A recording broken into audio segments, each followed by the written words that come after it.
Hey everybody, coming to you today with our top baits for spring fishing. Spring fishing is starting up really soon here in East Tennessee. It's late March, we've had some warmer weather, water temps are going up, and we've got a cold snap happening right now, but that warm weather is coming, and we are going to be out there targeting large bass, targeting bass who are pre-spawn and spawn. So I thought I'd just share with you some of my favorite baits to throw in the spring, some of the conditions I throw them in, the colors that I like to throw, and where I throw them. So let's get into it. I've got them all laid out here. If you watch my fall video, you know, I had a very limited number of baits. I focus on these for fall. You'll catch them on pretty much everything, but really focus on these if you want to increase your numbers and increase your size. Spring is a little bit different. There's a lot you can do. So we've got a lot laid out here I want to go over with you. Let's get right into it. First, I want to start with jerkbaits or twitch baits. I in particular like these Lipless. They are just wonderful. This is a larger one. My smaller one is actually tied on my rod right now in the car, and I caught one on it last time I went fishing. I like the silver pattern, the shad pattern. You know, really looking at imitating a bait fish, a dying motion. You got dirty water. Throw something a little more in the gold. This one's obviously a little bit smaller, a little bit more beat up. Throw something in gold. Cloudy weather, dirty water, throw it in the gold. Along with that, twitch baits. This is an Engage Twitch Shad 90 FL. I love this bait. I've caught some big ones on this bait. I did change the hooks. The hooks that came on it, I just felt like they were oversized and that they were killing the action of the bait. Changed out the hooks and immediately caught one over 4 pounds. It's great. Got some knockers in it just like the wrap. So, twitch baits, jerk baits. Work them how you would work a jerk bait, right? Twitch it through there, slack line, you're going to catch them, especially off points when it's colder. That's going to be the way to go. Trigger those bites. Everybody loves to catch bass on top water. That top water blow up is something that us bass fishermen live for, that adrenaline, right? So in the spring, you're going to have those conditions, partly cloudy, calm water. Make sure you're throwing top water. Those bass are moving up shallow for pre-spawn and spawn. You can throw your classic little frog deal like this. You can upsize, throw something big like this Zoom frog, you know, something that's massive for those big ones. If you want a little bit more action, throw a poppin' frog like this one, or like the Strike King KVD poppin' perch like this. You get that cup, you can work it just like you would a popper, and you're going to get a little bit more action on top of the water, and that might increase your hookup rate or your bite rate. You can even go a step further and throw the Booyah Toad Runner, something like this. You've got this boot, it spins, it makes a lot of noise. Now if it's me, I'd probably have this with me, but what I'm gonna throw if I want that action, I want that paddle, is I'm gonna throw a Savage Gears Prop Walker 100 or something like it. You know, it's a spook style bait, or a, you know, walk the dog style bait, and you pop out these propellers in the back and you have something similar to like a whopper plopper or something. You're going to get that same buzzing action. A benefit of this over, say, the Toad Runner is that where if you have a short strike with the Toad Runner or something similar, they're going to catch that boot. They're not going to catch these hooks, right? If you have a short strike on this, they're going to catch that back hook. They make contact with the bait, and so you might increase your hookup ratio. I caught a 4-pounder on this late last year, one of the last times I used it. It's a great bait. I love it. I'll be throwing it a ton this spring. All right, we've looked at top water, we've looked at jerk baits. Let's move on to crankbaits. In the spring, you want to fish a crankbait. If you have grass around or vegetation that's a little bit thinner where you're not going to get hung up, you can rip those liplesses through. You're going to want to throw a lipless crankbait. Throw it in an imitation like this, where you're imitating some sort of bait fish. This is a Strike King KVD. This is Cotton Cordell Super Spot. I love this crankbait. It's got great knockers. It's got a real tight, nice wobble to it. The only thing I would say is if you're going to throw these, you can pick them up pretty cheap. You want to change out the hooks. The hooks that come on these, for some reason, I lose fish all the time. Swap out the hooks, keep them pinned. You can also throw your lipless crankbaits in more of a crawl imitation. So here we have a Booyah crankbait. This is a loud knocker. and it's in a craw imitation. Keep poking myself. That's a browner one, or I guess a tanner, yellower one. We have a, don't you love it? We have one in a brown here, a little bit smaller. We have your rattle trap here, also in a craw. It's got like a chrome look to it. You can tell that as much. There we go. Great knockers on that as well. And then here's another cotton Cordell and more of a flat matte craw imitation. One tip, if you've got cold water and you're working these lipless crankbaits, you're gonna wanna let that crankbait sink to the bottom and rip it up. And then let it sink, rip it up. Work it a little bit slower than you would in warmer conditions where you're gonna be pulling it through grass or pulling it across riprap. Let it sink down, rip it up, let it sink down, and you might end up getting those slower bites on that sinking period. All right, so when it comes to diving crankbaits, I'm primarily gonna focus on mid to shallow diving crankbaits like these little Squarebills, okay? If the water temps are colder, I'm gonna throw something flat-sided. It's actually gonna cause more vibration, more sound than round-sided. It's gonna be a little bit more active, a little bit more enticing. If the water's clear, I'm gonna throw something that's silent, okay? We're gonna try and get a more natural imitation and really focus on getting those bass to strike because they see it versus hearing it. If the water is dirty, stained, cloudy, I wanna make noise. I wanna attract them through that lateral line. I want them to hear it. I want them to target it because they can sense that it's there. Colors to go with, bait fish imitation is always a good shot. You know, something like you got a threadfin here, you just a shad imitation. You could go with a bluegill imitation, white, silver, chartreuse, or even going with a translucent color in that real clear water could be helpful as well. But really target that bait fish imitation. You can throw a wacky color, you could pull out like a purple one and you'll probably still catch fish, but if you're really focused and honing in on as many fish or as large a fish as you can, throw some crankbaits that imitate what the forage is. And with those pre-spawn bass, they are targeting large meals and meals in quantity as they're getting ready to move to spawn. And then when they've spawned, all the eggs out, the females are leaving, they're tired out, they're targeting meals as well. So that's a great time to throw a deep mid-diving crankbait. And depending on your body of water, you might be on a body of water that's still pretty cold. Throw the deep diver, right? But I'm gonna be throwing this up around riprap, up around structure, just bringing it, especially when I'm out in the boat, I'm gonna throw it towards shore. And all right, let's get into the good old bladed jig here, okay? Another great bait to throw around grass, pulling that through the grass. You're making noise, you're disturbing water, you're displacing water. And again, you are giving that imitation of a bait fish or whatever the forage fish is for your target bass. Now, water clarity is gonna be something you're gonna wanna consider when throwing a chatterbait, or a bladed jig, I should say. I think all of these are chatterbaits. If the water is dark, stained, dirty, you wanna throw either a very dark profile, this isn't a great example because it's a very natural color, or a very bright profile, okay? You're wanting to contrast against the color of the water so that the bass can see it and hear it. They can hear it, then they need to be able to see it to strike. So bringing it close, getting them to target in on it, hone in on it with that lateral line, and then presenting a bright or a very dark profile, something more along that color line or this color line would be great.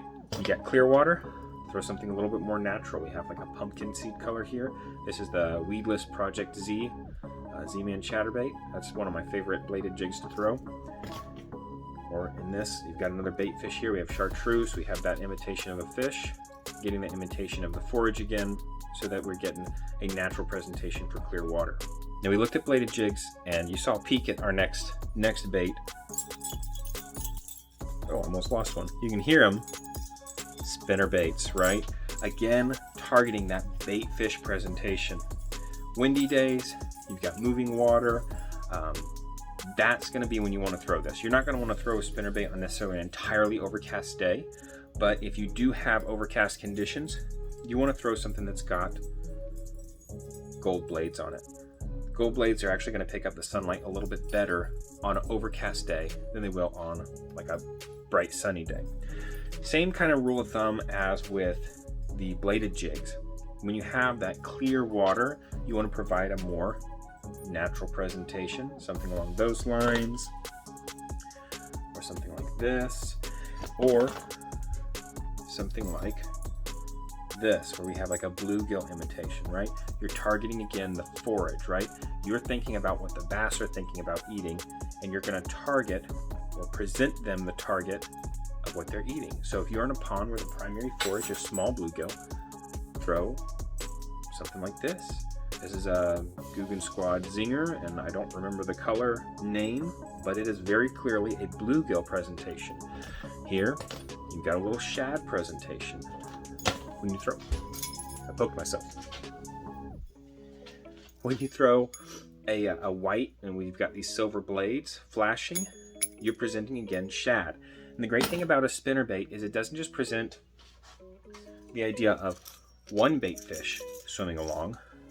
When you get this moving with the skirt and the blades, you're presenting the idea of several bait fish or a small school of bait fish to the bass. So they are going to be targeting quantity and quality. And by presenting them with quantity, you're going to be able to maybe secure yourself a nice large bite or a good quantity of bites. Now let's say the water's a little bit dirtier, a little bit stained, and you have that overcast maybe. I'm going to be throwing something like this, and we have a copper blade there, or bronze blade, large profile jig, bright colors, dark colors. It's going to displace a lot of water, it's going to make a lot of sound, and it's going to provide a profile against that darker water that the bass can see. They're going to be able to sense it with their lateral line, again, and then they're going to be able to see it, and that's important. These are Sling blades. This is my current favorite spinnerbait, is the Z-Man Sling blades. I like the unique shape of the jig head. I like how large, broad the jig head is. It's got a great bait keeper on there. Excellent blades, good spacing. I love them. They cast like a dream. They buzz in like a dream. They stay upright really well, and they'll hold a really good trailer. That'd be another thing to recommend. Throw a trailer. And if you're not throwing a trailer, throw a trailer hook. So throw on a little, what I like to throw up is a little boot tail or paddle tail soft plastic, somewhere between 2 and 3 inches, to give a little bit more mass. It's going to help me get down in the water column a little bit. It's going to give a little bit more water disturbance. And if I feel like I'm not getting bites, I take it off. I'll throw on a little trailer hook instead, and we'll see if we're getting short strikes we can get with that. But it gives a little bit more mass, a little bit more natural presentation, a little bit more sound, and again, helps you if you're in a deeper body of water, maybe the water temps haven't come up quite as much, gets you down in the water column where those fish are. And for me, I want to get in every section of the water column when I'm fishing, and so if I can burn a spinnerbait up and down, I'm going to present it in front of multiple fish. All right, this is our last hard body bait top choice. And this one I have a little bit less experience with, but it's something I plan to target this year, and I'm excited to get more experience with. And that's going to be jointed swimbaits or glide baits. Again, we keep going back to, I keep repeating myself, you're going to be presenting an imitation of their current forage. This is a rainbow trout imitation. So in the waters around here, there's some rivers where this would work well for me here in East Tennessee. The ponds, it's probably not going to be as good because this is not their typical forage.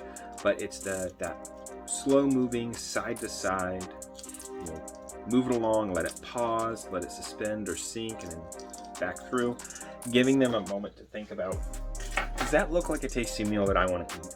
And then when you move it again, giving them that panic that is a tasty meal and I need to go eat it right now before it leaves. In the ponds around here, I'll probably end up throwing this.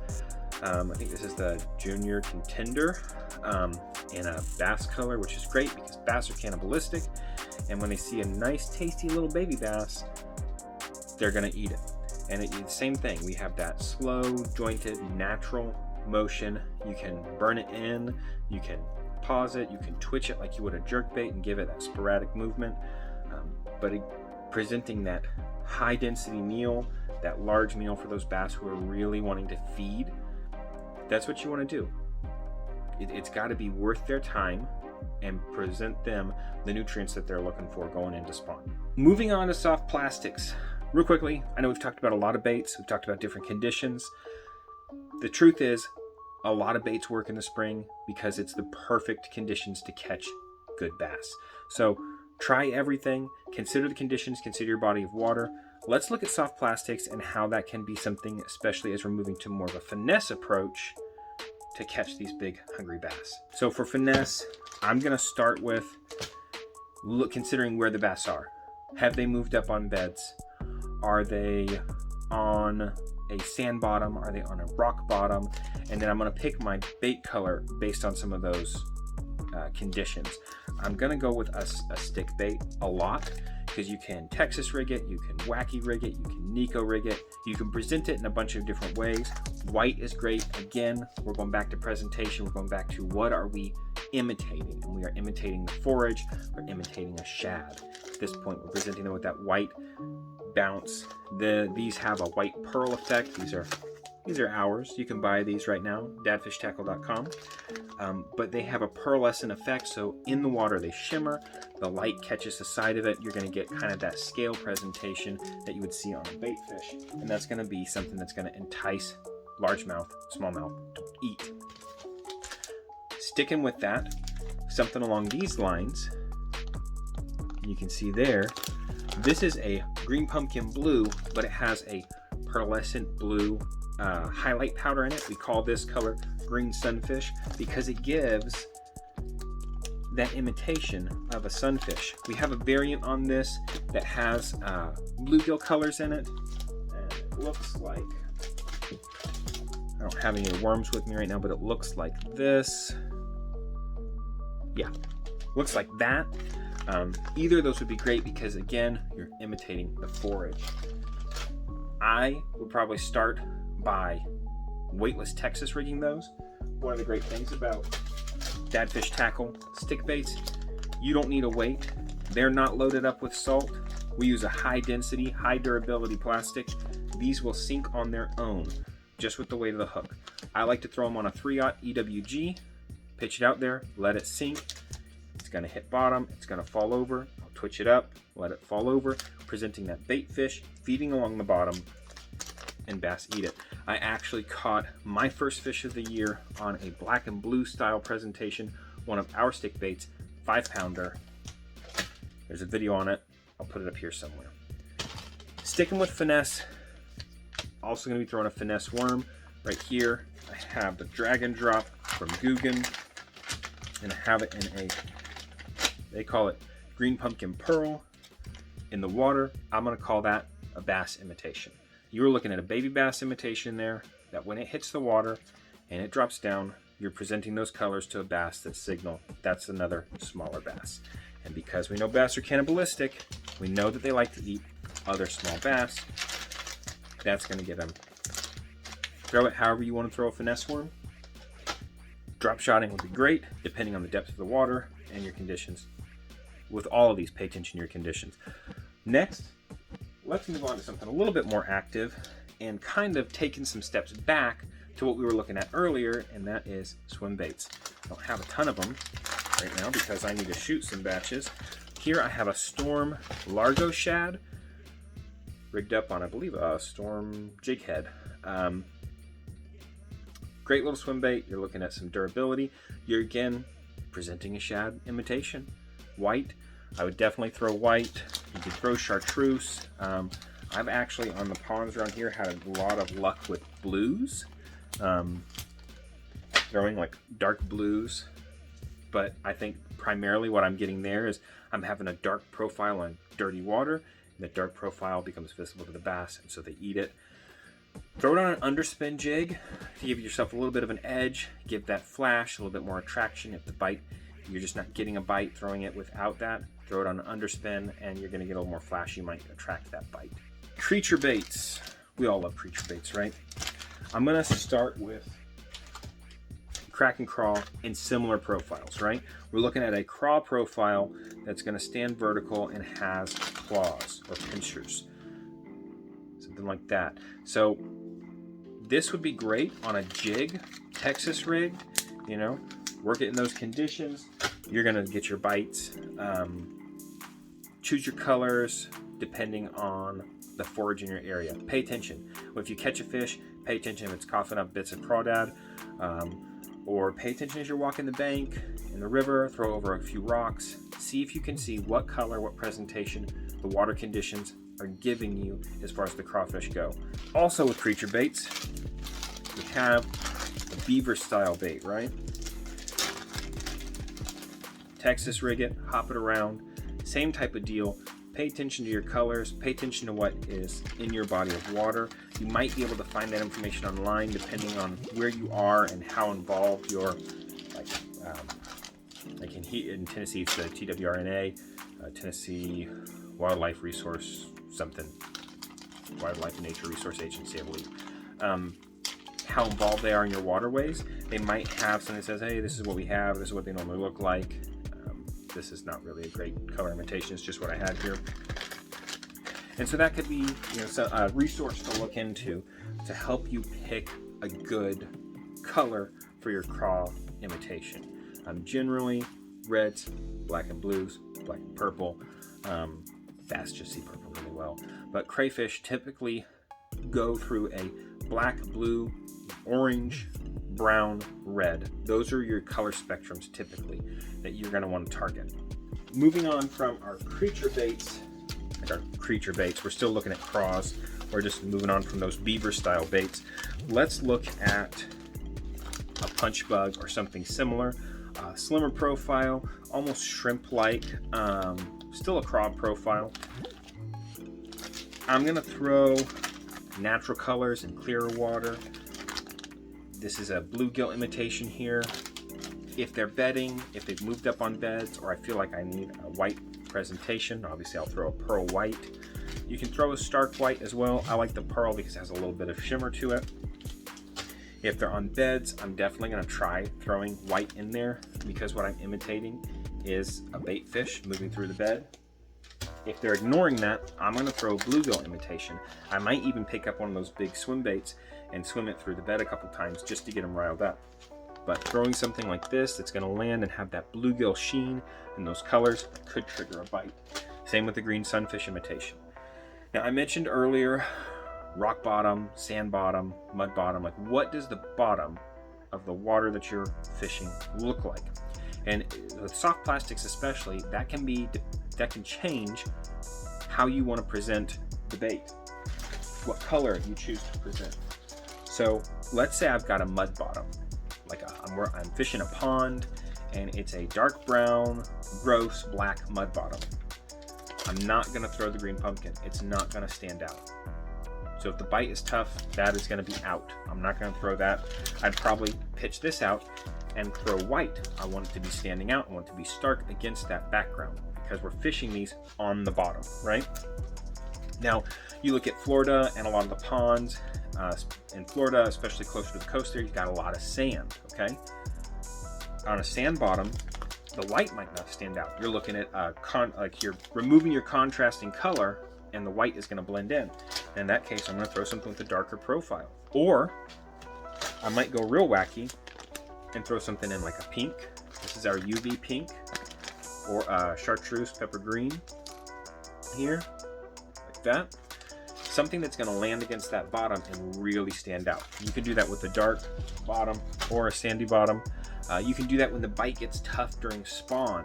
Let's say that you have fish on beds and they are so focused on the task of being on bed that they are not going to target those baits that you're presenting.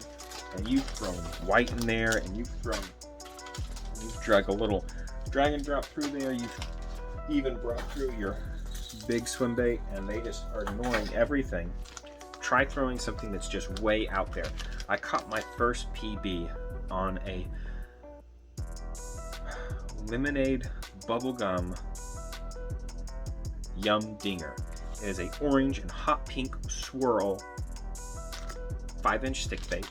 I bit it down to about 3 inches, rigged it on a 3/0 hook, had a 1/8 ounce weight, and I basically bopped that bass in the head with it and then twitched it through the bed until they ate it.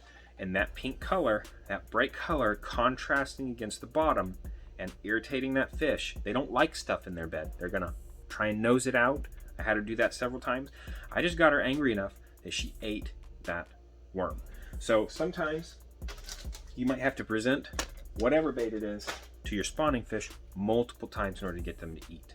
Thank you for watching. I hope you found this helpful. I hope it was entertaining. I'm excited to get out on the water here in the next couple days, catch some fish as we have this warm weather moving in.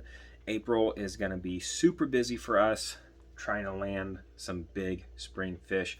My goal this year, as much as I would like to make the main goal to catch my next PB, is to land Eleanor her first official PB, her first weighed fish that is, 3+ pounds, somewhere in there. I think her current PB is around 1.5 pounds, somewhere in there. I'd love to get her on a fish that is like 3 to 4 or more. I mean, obviously more is better, but I think we can pretty easily get her on a 4+ fish. And that's going to be my focus over the spring, is to get her on the board, so to speak. And that's going to be a ton of fun. Anyways, hope you enjoyed it. dadfishtackle.com for any of these baits that you saw that you liked the look of. If they're not listed currently, it's because they've sold out. We're getting more up there as quickly as we can. We're trying to get a lot of the staple colors in stock, and we're trying to boost some of those colors that maybe, like this, maybe you haven't seen quite that presentation before. We're trying to get a lot of those in stock so you can get your hands on it. We have stickers available online as well, and we are planning to do a ton of festivals this year, so we'll get our schedule updated with that as those come up. So thank you guys for watching. Hope you enjoyed it, and I will catch you next time.